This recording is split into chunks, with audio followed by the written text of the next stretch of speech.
Combination lock, fitted up with brushes, combs. No. Look, Joe. Now look, I want a big one. How do you put into words why you love your favorite movie of all time? For this month's 11 out of 10 Christmas special, I want to spotlight not only my favorite Christmas movie of all time, but my favorite movie of all time. I hope I'll be able to describe every emotion I feel, every smile I give, every tear I shed, Alright, I'm getting a little too sappy here. With every 11 out of 10 movie review, I love pointing out the reasons why the movie deserves an 11 out of 10 score. This 11 out of 10 review will be different than any other videos I have made for the series thus far, just because of the big impact that It's a Wonderful Life has had on me. But rather than spend the entire video explaining the video, why not just get started with the video? Good idea, Nathan. When you're talking about your favorite movie of all time, it's hard not to just jumble a bunch of reasons that you love a movie and then call it quits. But to be as cohesive and uniform as I can, I'm going to start off by talking about the story and why I love the story of It's a Wonderful Life. The movie opens up in a peaceful town setting. You see a sign that says you are now in Bedford Falls, and all you can hear are the town's residents praying out loud to God. All of their prayers have one thing in common, and that is asking God to help George Bailey out. So right off the bat, you can tell that this George Bailey character is a significant character,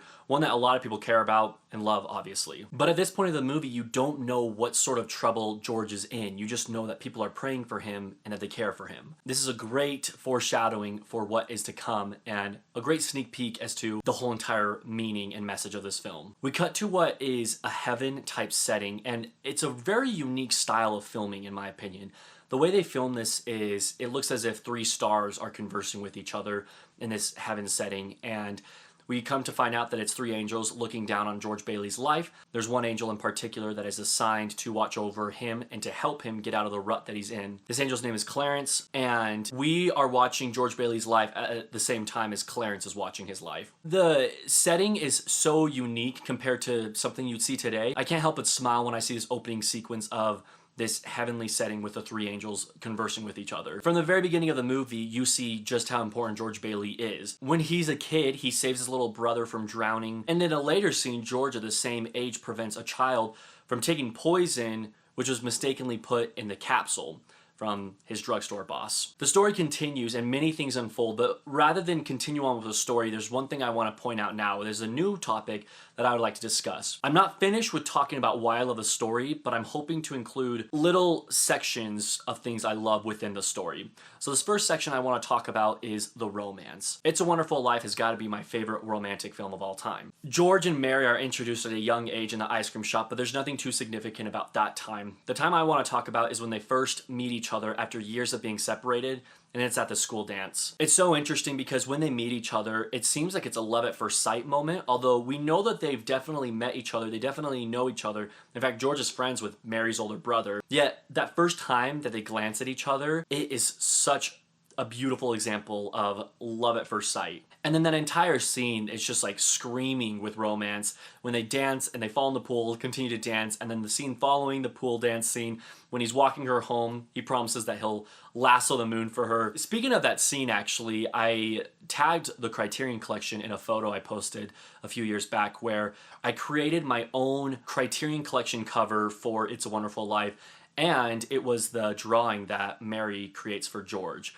So just a fun little fact. That scene is both hilarious and also is screaming romance like crazy. But as the movie progresses and George is so adamant about not getting married and just staying single in the time being, it's interesting to see them fall in love so suddenly and so fast, and you knew that it was meant to be all along. There are a few other scenes that I do want to focus on in particular. It's when George Bailey has just gone home from a crazy day at work. They were supposed to leave on the train to catch their ride to their honeymoon, and he misses the train because of being held up at work. But long story short, he gets home. He doesn't even know it's his home. He comes home to the old mansion that he used to throw rocks at, and Mary has completely transformed this place into a honeymoon suite, and I can't help but have the biggest smile on my face when George walks in and he looks at Mary and she just says, "Welcome home, Mr. Bailey." Ah! The romantic in me is just like screaming so loud. I love that scene so much. It's such a great scene because, well, for one, it's really adorable. I mean, come on, like, how could you not like that? But also it shows that their love is more than just like materialism or worldly values. Their love is much deeper than that. They could spend their honeymoon in a broken down mansion and still love each other the same. Also, later on in the movie, I'm gonna skip ahead a little bit, but this has to do with the romance. When we're at this segment where George has found out that he was never born and he's looking throughout town for people that might know him, it's at a point where he's in the cemetery and he's come to the point where he has accepted the fate of his brother. He now knows that because he was never born, he wasn't there to save his little brother from drowning that day in the snow. It's so subtle, but the way he asks Clarence, Clarence? Yes, George?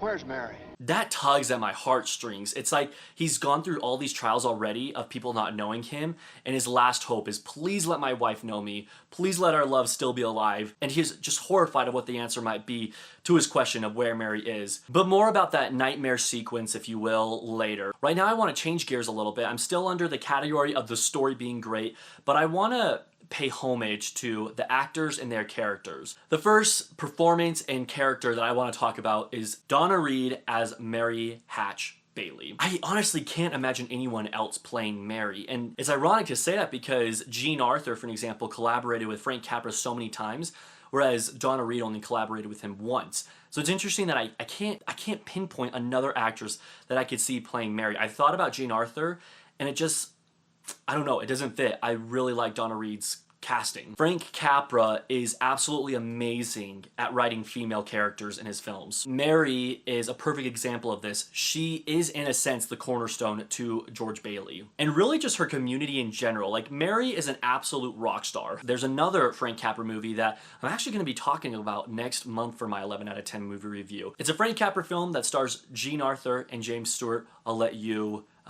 think of the rest. You obviously have the ending scene where she helps the whole town get money for George, and she helps him in that sense. That's like her biggest accomplishment, but at the same time there's a whole montage sequence where it says how she helped out during the war. She helped renovate her new house. I love seeing her parenting. I love seeing her as a mother and interact with her children, especially when George is in trouble. The children ask her if they should pray, and she says, yes, pray. It's just so sweet, and that's the kind of wife that I want in the future, to be completely honest. I love her so much.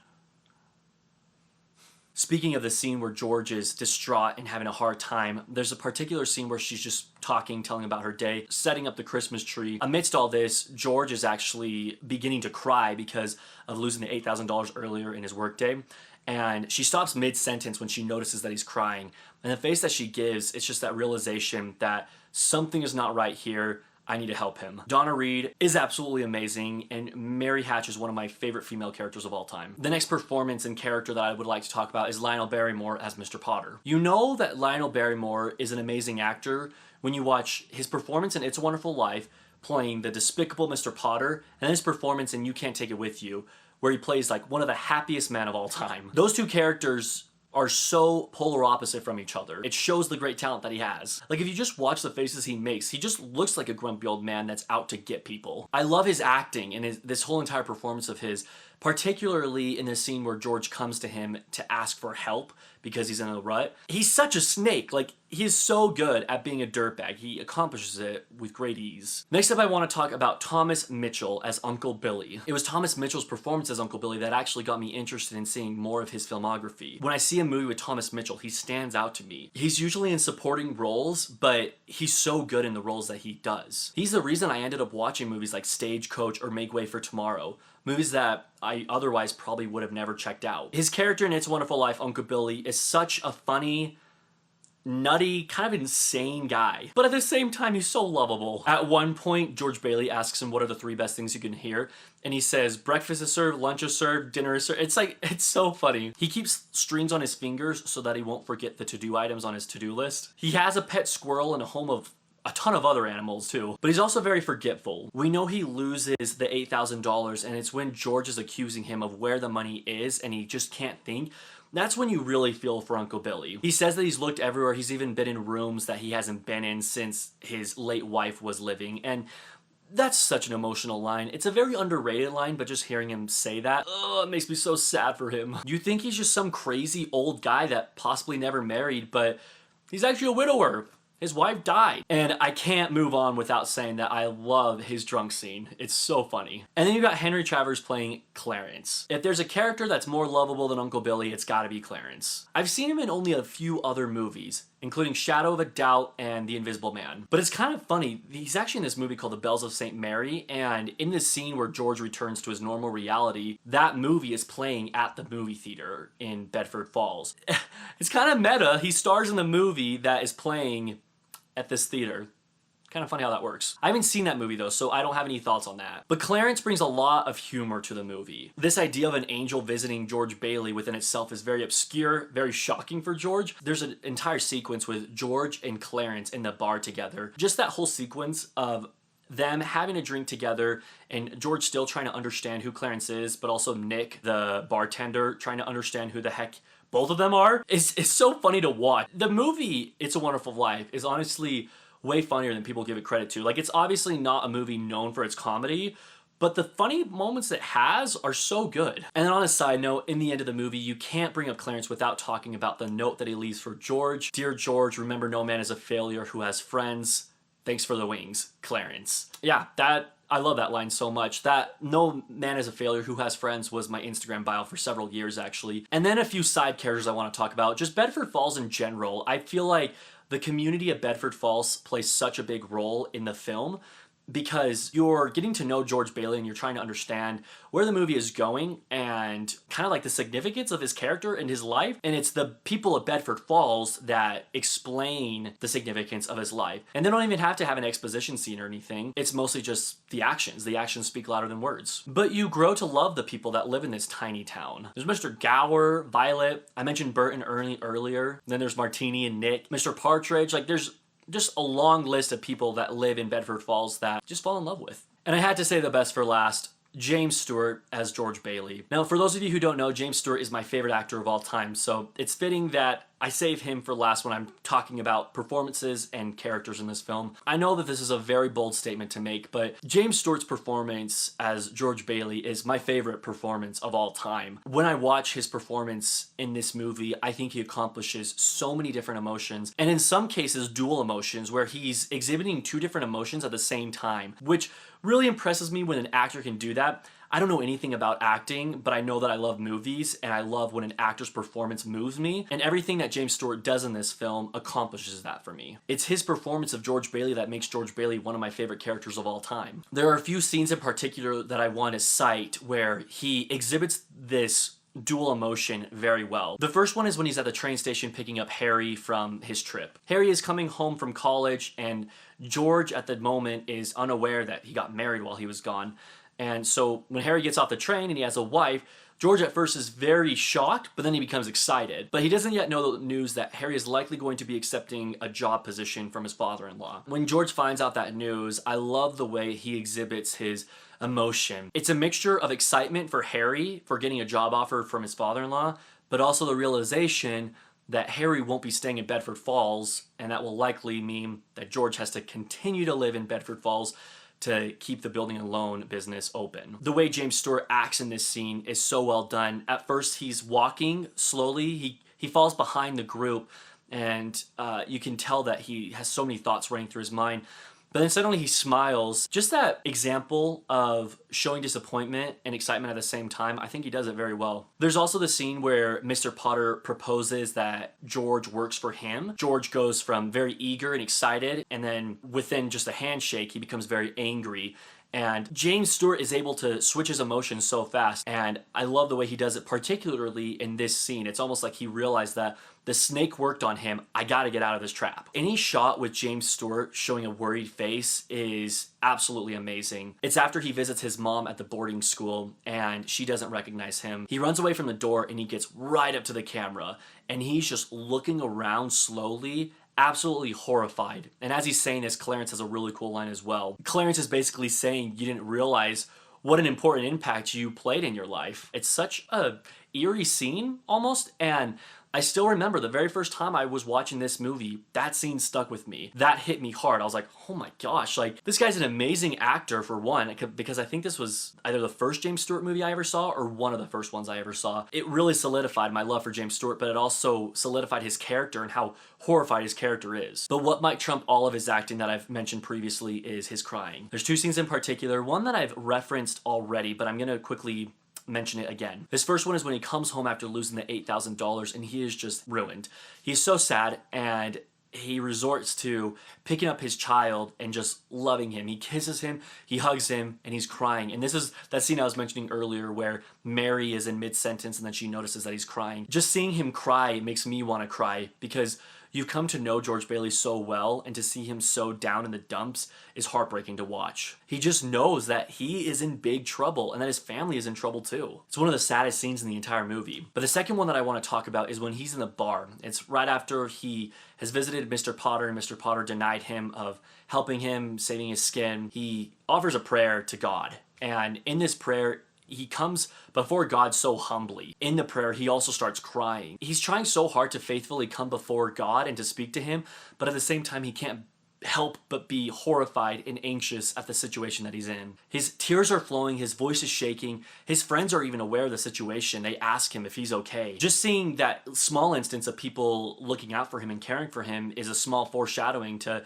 how much people really do love him in the whole entire town of Bedford Falls. Okay, I've gotten myself to a point where I can continue to talk about the remainder of the story. As you all know, he goes to the bridge after the bar and he is contemplating suicide. When people argue that it's silly that he is even thinking about committing suicide over some lost money, I think that's kind of a silly argument because it's so much more than just losing the $8,000. To give you an idea, I just did a quick Google search and $8,000 in 1946 is the equivalent to over $105,000 in 2020. But yes, money still shouldn't be the only reason that he's considering suicide, but you have to look at the rest of the movie that you've already watched and everything that he has already given up at that point. Think about it from the very beginning of the movie. He wanted to go to college and he wasn't able to because he took over his father's business. He had to give all his college money away to Harry, and that also prevented him from doing all the world traveling that he wanted to do. So far, everything in his life has not been for him, but has been for others. On top of that, the day that he's married, he's on his way to the train station with his wife to go on their honeymoon, and the building and loan runs out of money to give to people, so everyone wants their money back. He gives up his honeymoon and stays in Bedford Falls. He's unable to ever even do an official honeymoon with his wife. He's also unable to serve his country in the war, which is something that we can assume he would have been interested in doing just from his character and from the character of Harry, his little brother. There's also a scene in the bank when Uncle Billy runs into Potter that he says that if it were George serving in the war, he would have won twice as many awards as Harry. So it kind of shows that if he was able to, he would have definitely wanted to serve in the war. The movie really emphasizes how much he has given up when they go through a montage sequence of showing how every single person in Bedford Falls has done things with their life, and George has just stayed the same. He's just continued to do his daily chores. George Bailey has been selfless his whole life and has gotten nothing in return. But when he goes in this fake reality where he was never born, he realizes that there is so much in return that he received. The whole entire sequence of him being with Clarence and he sees what life would be like if he wasn't born is arguably the best sequence of this film. It's really the last 40 minutes or so that absolutely grabbed my attention. If I could, it would be a 12 out of 10, a 20 out of 10. It's absolutely spectacular, and it's the reason I love this movie so much. I obviously love the build-up to all of it, but that sequence of him seeing what life is like without him, and then the sequence following that where he gets back to the life with him in it. I love that whole entire collection of scenes. When he's in the sequence, obviously, as you know, he finds out just what a great impact he has had on Bedford Falls. If he had never been born, his little brother would have died, and because his little brother would have died at a young age, he wouldn't have been able to save all those men in the war. Mr. Gower did end up poisoning that child, so he served many years in prison for it. Potter is running the town. His uncle is in an insane asylum, and obviously his kids were never born because he was never there to have his kids. He was never there to marry Mary. Mary. So many things that show him just how important of an impact he makes on people's lives. Quite possibly my favorite scene of the whole entire movie is when he returns home and he's running through Bedford Falls yelling Merry Christmas to everyone, and the whole entire town comes together and pays tribute to him for what an amazing man he is. They gather together and they bring all the money together so that he can pay off the $8,000 debt that he lost. I love when Uncle Billy comes to the front of the line and he says, "Isn't it wonderful? So many friends. Buried in a George Mary did it. She told some people you were in trouble and they scattered all over town collecting money. Didn't ask any question, just said George in trouble and tell me you What is this, like a spread like fair. Another run on the bank? I love the way that Thomas Mitchell says his lines as Uncle Billy in this scene. You can tell he is just so excited. He's stuttering over his own words and he's speaking super fast. You almost can't even understand him, but it doesn't matter that you can't understand him. You know what he's saying still because he's just so excited and so happy. He's full of so much love. After he says his scene, he even hugs his sister-in-law, which I really like that scene too. There's just so many people full of so much love in that final scene. But the cherry on top of the whole scene is when his brother Harry comes home and says his famous line, "To my big brother George, the richest man in town." And everyone just starts cheering. And I love that scene so much because it can be taken both literally because he has a ton more money now, but it can also be taken metaphorically that he's the richest in heart and just the richest friend, richest person deep down. It's not just like some shallow person. So I really like that line. And then you have the final scene where George reads the message from Clarence that I mentioned earlier when I was spotlighting Henry Travers. But following the quote that he reads out of the Tom Sawyer book is the iconic line that Zuzu says, "Look, Daddy, teacher says every time a bell rings, an angel gets his wings." That's right. Everything kind of comes full circle in It's a Wonderful Life. So the beginning of all his troubles, he loses the $8,000 and he immediately gets mad at the teacher because she sent Zuzu, his daughter, home from school with no coat. And so he thinks the teacher is the cause of the cold. It comes full circle because in the end, Zuzu says that it's her teacher that says, whenever a bell rings, an angel gets his wings. And we know that that's right because Clarence told him that as well. So it shows that the teacher actually does have some knowledge and he was humbled a little bit there too. But another thing that comes full circle is his two prayers in the film. So when he's at the bar crying, he prays to God. He even says he's not a praying man, but he's at the end of his road and he just needs help. It's cool how it comes full circle because once he enters this nightmare reality, he returns home only when he prays again. I don't know if you've ever noticed that, but he's calling for Clarence and it's when he calls for God that the snow picks up again and he's back into his normal reality.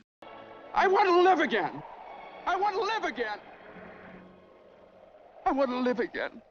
Please, God, let me live again.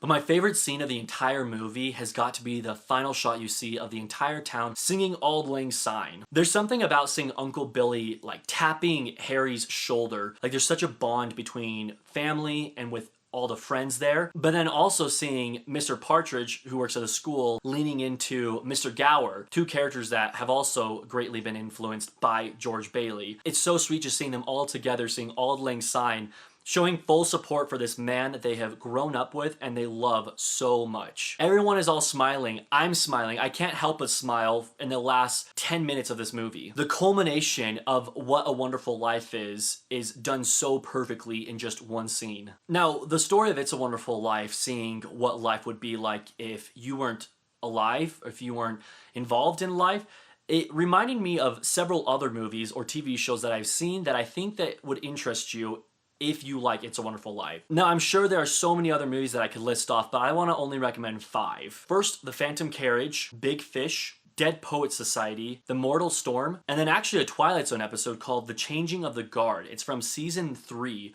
where a teacher reflects on his life and if he actually made a difference to his students. The reason I mention all these movies is because I feel like every movie plays a small role in one of the characters having a large impact on the rest of the characters. So if you are into that kind of plot, that feel-good plot, then you will probably like those suggestions. But the final thing that I want to talk about with It's a Wonderful Life is the personal connection that I have to it. Obviously, the theme of It's a Wonderful Life is that, remember, no man is a failure who has friends, and the whole purpose is everyone has a purpose. That's the purpose. We were all born for greatness, and that even when we feel like we've accomplished nothing, just think about the lives that we've lived, and there are so many things that we've accomplished. And if you were to simply take us out of our lives, so many things would be ruined. When I really think about the plot of It's a Wonderful Life and apply it to my own life, it's kind of an emotional experience, honestly. I think about the hard times that I've had and the regrets that I've had in life, but then I think about how awful it would be if I was just taken out of life. And the moments that I was able to help someone out, or someone had the opportunity to help me out, are just gone. They can't serve someone, or I can't serve someone, whatever the case may be. But it's such a horrifying thought to think of life without you in it. And I think that It's a Wonderful Life is such a well-made movie because not only is it amazing for all the reasons that I've listed, But it's amazing because it lives on beyond the end credits. It's a movie that I revisit at least once a year, sometimes multiple times a year, because I love it so much. And I love the thought process of, man, I'd make a difference. I'm in this life for a reason. I should help that person out on the street rather than just walk past them. I hope that what I'm saying, you're applying to yourselves as well, because that's the whole purpose of It's a Wonderful Life. To have you think about what role you serve in life, and if you were removed from life, how different would life be? I think of little interactions I've had even on YouTube with friends I've met on YouTube and YouTubers who have interacted with me, and I think, how different would it be if I never interacted with them? It seems like it might be such a minute difference, but who knows the big effects that could have just removing a person. I even think about tonight, one of my friends here in college asked me for a favor, and I was able to go to her house and help her out. She needed help with some stuff having to do with her finals, and I was able to help her out, and little things like that were like, if I wasn't born, how would she have solved it? And it sounds so petty, it sounds so stupid, because it's like, oh, she would have asked someone else. But really, just think about it. Just think about the role that you play in everyone's life. And the next time that you're feeling down, I want you to remember that, you know, you have a purpose in life. There's a reason that you're here, and it's a wonderful life. I can honestly talk about this movie so much more, and there's so much more I could say, but I think I've gotten across the point as to why I love It's a Wonderful Life and why it means so much to me. I do want to obviously say that It's a Wonderful Life not only is in the 11 out of 10 movie club, but it's also the king of the 11 out of 10 movie club, if you will. It's the best movie I've ever seen. It's my favorite movie of all time, and I don't see a movie beating that anytime soon. I appreciate you for watching, for spending the time to watch my thoughts on It's a Wonderful Life. I hope you have a great remainder of your December and a great Christmas season. Merry Christmas. Have a great day.